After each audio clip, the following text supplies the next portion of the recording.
Mental Maps is brought to you by Well. Well is a virtual holistic mental health service, providing psychiatric evaluations, holistic interventions, and when needed, medication management.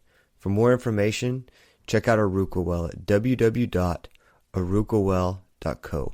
That's www.arukawell.co.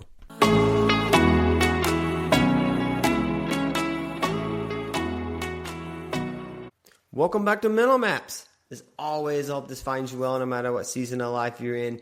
Before we jump into the show, two quick updates. One, if you haven't yet, sign up for our biweekly newsletter. We'll be getting those out really soon. There's a link in the show notes. You can go to the arukawell.co website.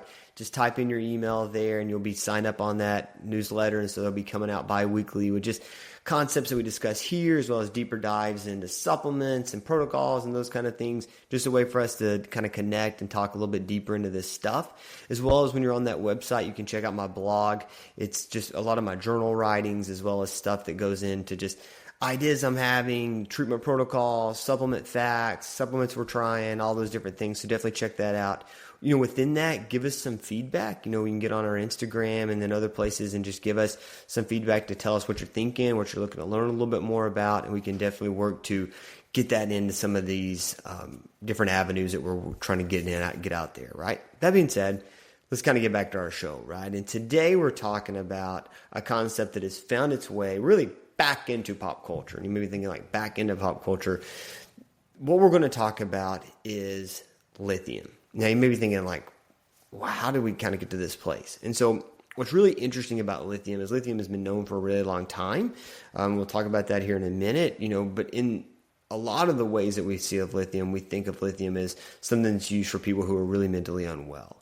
However, in the past few years, we've seen a version of lithium make its way into the supplemental world, the nutraceutical world, the functional health world.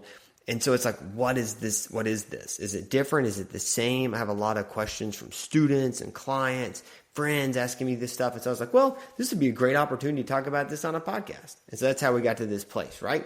So before we jump into it, I think there's a couple of things to remember. It may feel a little sciencey, right? But hang with me. And it may feel a little historically driven. So if you're not a big history buff, you may be like, oh man, but it really helps a lot to understand how we got to this place. And it makes sense of what we're doing now with this element, right? So that being said, what is lithium? When we think of lithium, I know I think of the Nirvana song, Lithium, and I just think of Kurt Cobain and all the things that kind of go with that. There's all kinds of different beliefs of lithium. A lot of people believe lithium is just this medicine for people who are really sick. It's used a lot in like movies as it kind of demonizes mental health sometimes. And there's just a lot of different views on it. But at its core, lithium is a mineral. It's a mineral very similar to magnesium and zinc, which we find in all of our vitamins and are super pop culture right now. It actually is a naturally occurring element, right? It's on the periodic table, if you remember that from chemistry class. And we believe that lithium got here through moon rock, right? And so as moon rock landed on our Earth, lithium kind of busts out of that. And so it gets into our soil and our rock and our water. And so lithium has been here for a very long time. And that being said, how we see lithium, especially in the past maybe 60 years, is not how minerals and elements have been seen throughout history, right? And so I think it's important that we kind of go back to where did lithium kind of start at in the world of health, and then kind of how we got to this place, right? So lithium as a mineral, lithium as an element, there's not a lot of research on, or not a lot of specific like writings on lithium itself.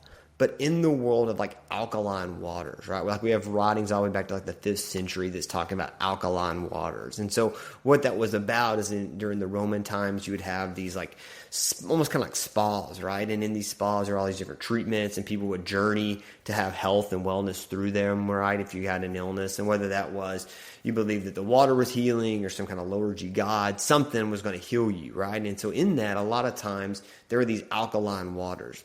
And in those waters, it's believed that lithium was in them, as well as magnesium and zinc and calcium and all those other kind of elements that we think of. But it was there, right? And it was healing. And it wasn't until like the 1800s that we kind of see it emerge as a treatment and kind of move into the world of the medical community. But at the same time, it kind of makes its way into the medical community, and we have some people starting to do some research on it and use it in clinical practice for gout. And then in the world of mental health issues, lithium's still here, right? Lithium is in our water. Lithium is in different places. We just don't realize it at the time, right? And so it gets into the world of healthcare in the 1800s. It kind of falls out of vogue a little bit, primarily because of some toxicities, which we'll talk about in a little bit. And then it reemerges with the work of Dr. John Cade and all the things that he done with how it was helpful for mental health issues as well as other issues in the body. And he really flew that flag for a long time. And trying to navigate a way to get it into health, because there continued to be these really positive results of people's health improving with this element. Once again, at the same time, we have it happening in pop culture, right? In the early 1900s, 7-Up hits the market, and at that time, 7-Up has lithium in it, right? It's actually a lithiated lemon soda, and it stayed in there until the 40s, until there was some risk of toxicity, and they pulled it out. But it was there, right? We have all this research that goes into the lithium being in waters, which we'll talk about in a minute, and how that was very helpful to people, right? That was believed to be very helpful. But what we think of in the world of lithium as a medication is no different than the lithium that is being pulled from the lithium dried lakes in Chile, which we're getting now.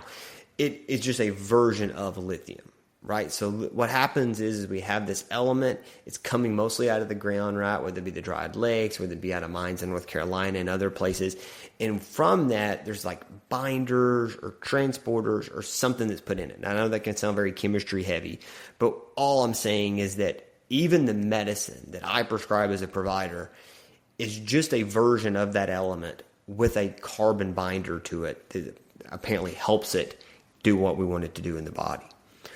What we see on the market today, what has found its way into your TikTok videos or your discussions with friends, is the same lithium, except it has something called orotate with it. Now, orotate is a transporter in the world of like the chemical world, and so we believe that orotate helps minerals get to where they need to go, right? There's been studies of orotate being connected with calcium, with magnesium, with zinc, and helping it get to the places that it needs to get into the body.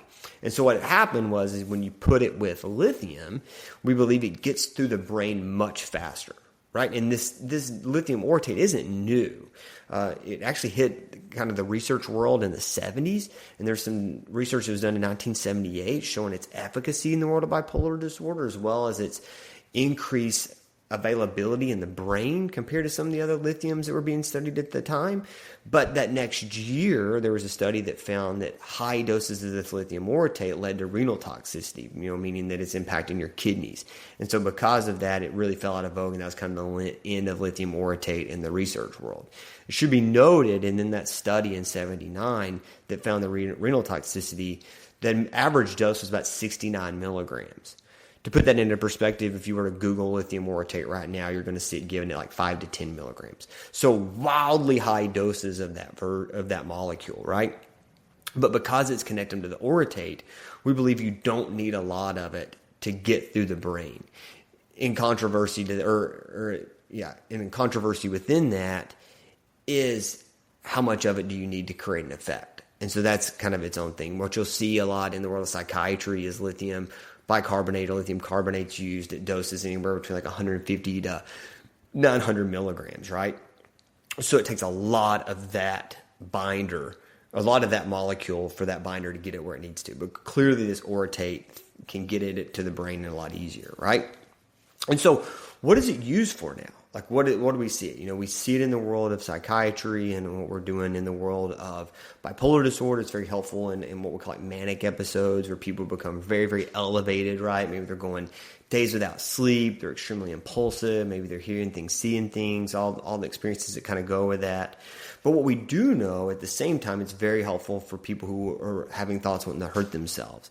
And we see not only is the medicine helpful in treating that, but we see from a society concept that's very helpful in communities. So there's been really interesting research, and if you want to do some of your own research, definitely get it on Google and PubMed and definitely check these out. But there's been 8 different kind of studies that were done that showed that lithium in the water in communities decreased suicidality, homicidality, and hospitalizations. We've seen it in Texas. There's 29 or 27 counties in Texas that were studied in the 90s that had lithium in their water and decreased overall suicide and homicide risk. We've seen it in numerous studies in Japan and Austria and Switzerland. So it's there, right? There's something to be said for when lithium is in the water, there's a decrease in suicide homicide. When people are suicidal, many times we can give them lithium and things will get better. So what's going on? Why is it doing this? And so what we believe is that lithium as a mineral, when it crosses the blood-brain barrier, it has this massive impact in the brain, right? It begins to decrease inflammation. It begins to impact cell growth and neurotransmission. It begins to impact concepts that's involved in how dopamine and norepinephrine and serotonin regulate themselves. It's involved in all of these concepts of the brain. And when it does that, it's really just very calming, right? So we've talked a little bit about it on this show before. We'll talk about it more here in the upcoming weeks. But this hyperexcitability, this activation that occurs in the brain, lithium seems to be very helpful for that. Right? And when I say hyperexcitable, that doesn't mean people who are just manic, right? We also see people who may be so depressed yet they're trying to harm themselves. It can be very helpful because even in that depressed state, they're kind of excitable, right? So it seems to just be this really great calming agent to really bring things down, right?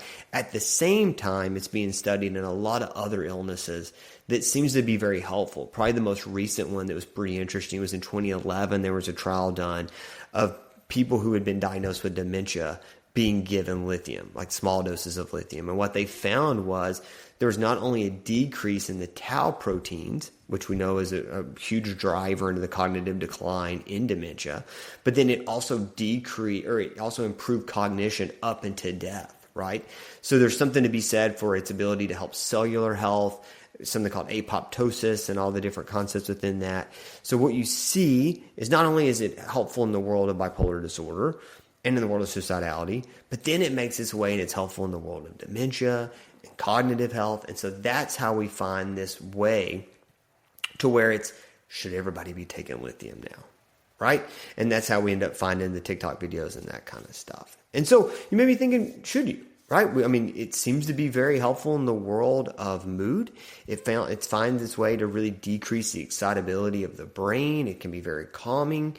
But within that, there are some risks. And there's a couple really important ones with your thyroid, right? That's one of the ones that we think a lot about in psychiatry when we're using the pharmaceutical version of lithium. And so that's something you're always testing for. It's really hard on your kidneys, like we talked about before in 1979 with that study. And we see that pretty consistent, right? At really high doses of any of this mineral, no matter what the binder is. When you have a high amount of it in your body, it does seem to really work the kidneys pretty hard. So something to be very aware of. There's some risk of some weight gain that you can see sometimes with it, some like sedation, because it is going to kind of slow you down a little bit. And we also normally don't give it in pregnant women, right? That's something that you see is that there's some studies kind of indicating that the use of that can create some cardiac malformations for women who are pregnant. And so the women don't have it, but the baby will have those cardiac malformations. So we don't use lithium a lot of times in pregnancy. So there's definitely risk. It's not like it's this a wonder drug. However, what's occurred is that they've taken the mineral, put it with this transporter that seems to get just a small amount to the brain and create a massive impact. And now there's this belief that maybe just a little bit of lithium a day could be very helpful. And there's some studies indicating that that's true. And so the question is, should you or should you not take this? And what does it look like?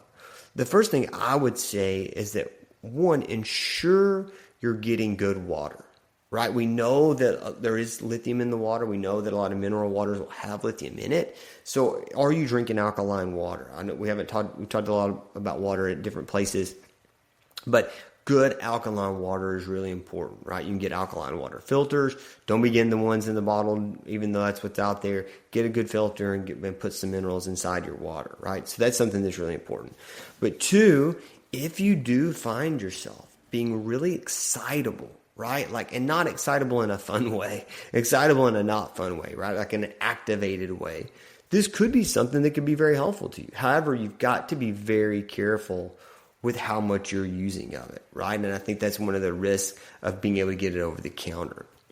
There's not a lot of studies that's been done on the dosage of this lithium orotate, which is what you're finding on Amazon now and that kind of stuff. We believe that anywhere between 5 and 20 milligrams is about where you want to be, starting at 5 and kind of working your way up based on how you're feeling and what that looks like. However, there's not a lot of studies that's been done over 20. We know, as we said before, the risk of toxicity that occurred with that study at 60 milligrams.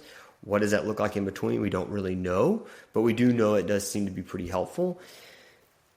It doesn't seem to have the same effect in the world of bipolar disorder that lithium bicarbonate has. Like, so we see where, just a little bit of the lithium orotate doesn't seem to bring people out of mania like the lithium bicarbonate does, which is kind of interesting.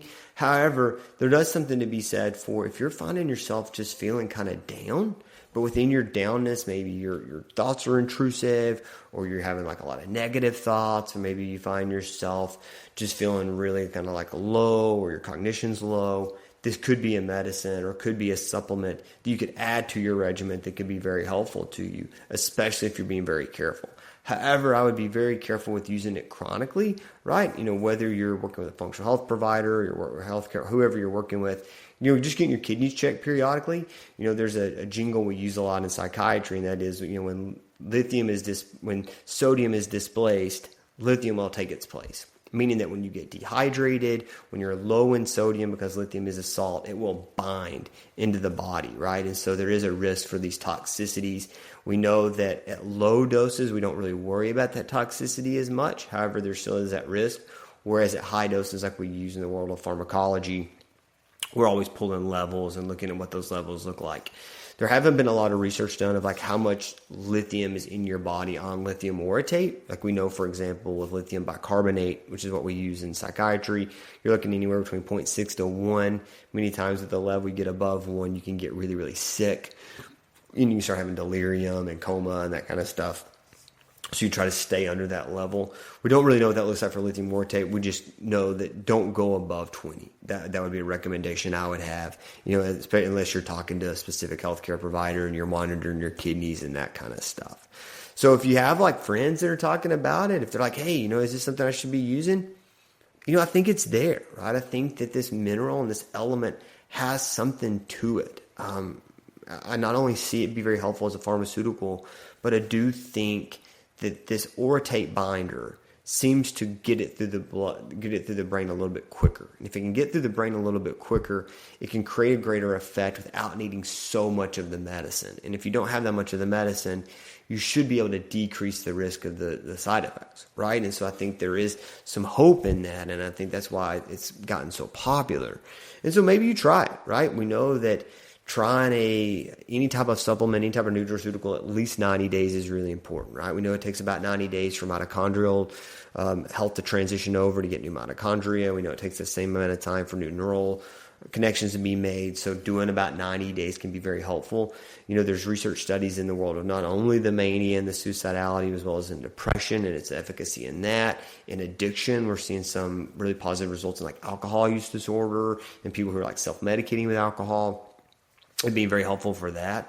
So if this is something you're seeing out there, do it. Remember, always ensure you're getting good quality supplements. That's something we've talked about on the show before. If you want to get a little bit deeper dive into that, go back to our supplement discussion with Sean Wells, who he really broke down how to find the right supplement, right? But make sure it's third-party tested.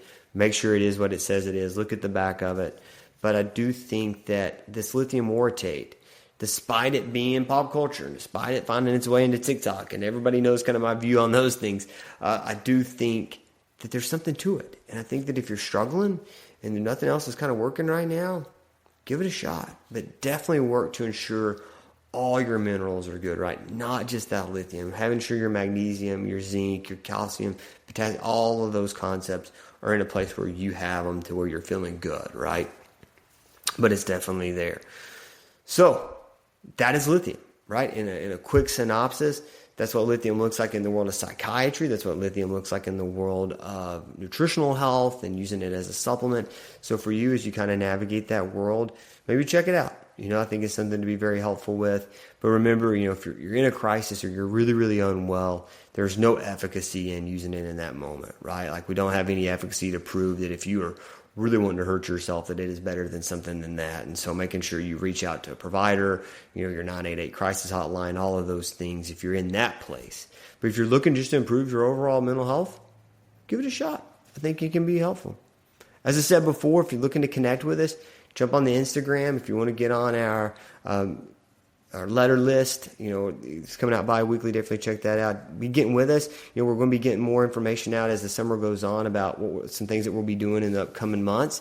So definitely hang tight with us. And if there's anything you want to be talking about or you want to discuss, definitely reach out to us. We're always looking for new things to discuss and research and all those things. So definitely check that out. But in the world of lithium orotate, maybe you check it out.